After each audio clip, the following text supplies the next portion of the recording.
పద్మావతి అమ్మవారి కార్తీక బ్రహ్మోత్సవాలకు సర్వం సిద్ధమైంది. నేటి నుంచి డిసెంబర్ 6వ తేదీ వరకు తిరుచానూరు పద్మావతి అమ్మవారి కార్తీక బ్రహ్మోత్సవాలు అంగరంగ వైభవంగా జరగనున్నాయి. అమ్మవారి బ్రహ్మోత్సవాల కోసం తిరుచానూరు సర్వాంగ సుందరంగా ముస్తాబైంది. సిరుల తల్లి పద్మావతి అమ్మవారి కార్తీక బ్రహ్మోత్సవాల కోసం తిరుచానూరు సర్వాంగ సుందరంగా ముస్తాబైంది.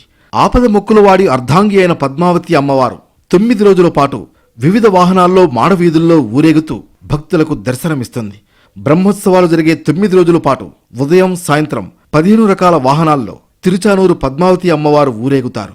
తిరుమల శ్రీ వెంకటేశ్వర స్వామి బ్రహ్మోత్సవాలు ఏ స్థాయిలో నిర్వహిస్తారో అదే రీతిలో అంతే వైభవంగా అమ్మవారి బ్రహ్మోత్సవాలు నిర్వహిస్తోంది టీటీడీ. ధ్వజారోహణంతో ప్రారంభమయ్యే బ్రహ్మోత్సవాలు ధ్వజావరోహణంతో ముగుస్తాయి.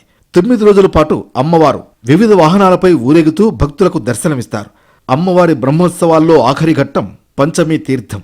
ఉదయాన్నే అమ్మవారితో పాటు చక్రతాళ్వారును మాడవీధుల్లో ఊరేగింపుగా సూర్యనారాయణ స్వామి ఆలయం వద్ద ఉన్న పుష్కరిణిలోని పసుపు మండపం దగ్గరికి తీసుకొస్తారు.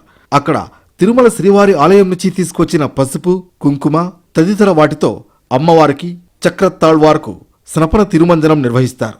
అనంతరం అమ్మవారికి ప్రతిరూపంగా చక్రతాళ్వారుకు పద్మసరోవరంలో 3 పర్యాయాలు ముంచి చక్రస్నానాన్ని వైభవంగా నిర్వహిస్తారు. ఆ రోజున సుమారు 5 లక్షల మంది భక్తులు తిరుచానూరుకు చేరుకుని పద్మసరోవరంలో పుణ్యస్నానాలు ఆచరిస్తారు.